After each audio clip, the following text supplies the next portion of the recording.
games will come in the face when you can. Try to press the ball, you can't try to rush things, and you got to let it happen. Mike, I'm sure you've heard a lot of negatives just after the game. I mean, how do you put that all behind you and focus on the positives heading into Sunday? Just got to move on to the next week. I can't dwell on what happened last game because I just don't plan on having this game again. Regardless of what the situation dictates, I think you just have to go out there and just play your game. Don't get frustrated. Don't get too high or too low. When things aren't going your way. Just keep pounding, keep plugging. That's what this game is all about. In the end, come out of it. When you watch the tape, what were the good things you did take out of the performance? I think offensively we did some good things. We moved the ball consistently in the first half. We had some turnovers, but we had some minor setbacks as well. Turnovers, penalties. Started to become frustrated a little bit, but we just kept plugging and kept fighting, and that's all you can do. So the positives are the plays that we made, that we know we can make over and over again. You threw 56 times on Sunday. Is that something that you feel comfortable doing, or would you rather have some of that farmed out to the running backs just to be able to?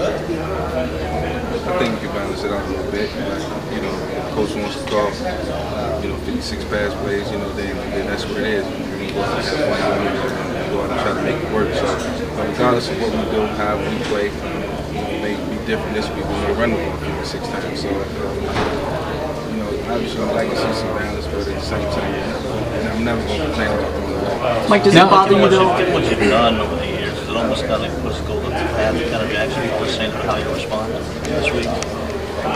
I really haven't listened to what people are saying. I don't really feed into that. This is a game, it's a tough game, it's never easy. Like I said, I gave a lot of credit to the Cleveland defense last week, but we're on the Baltimore now, and it's all about getting better week in and week out, and bounce back from it. That's what we're doing. After having a couple days to think it over, why did Sunday happen? Why was it like that? Why did it happen? It happened because it happened. There's nothing you can change about it. There's plenty of throws that I wish I could have had back. That I wish I would throw down and maybe check it down and maybe ran with it. So it's options. And the thing is, I know why I did what the things that I did. It wasn't like it was mental errors, and when it's mental errors, then that can become a problem. But that's not the case. Mike, is it decision making? I think it's decision making, pressing. Not pressing is hard to try to make things happen. Things are going your way. One thing you can't do in this league, you can't force throws. You can't try to stick a ball in a tight spot. When a guy is not really open. Try to make something happen. At that given point, at that given time. You just got to automatically work your way down the field. Take what the defense give you. Keep it away, keep it simple. Like, we know people are being critical and picking apart that week one performance. How much do you use that personally as motivation? Well, the thing is, nobody really has to motivate me. I motivate myself. I watch the film. I'm the one who lives it. Everybody else just watched it from afar. Just speculating about it. I don't know what they think. So, that's just perception and that people going off what they see.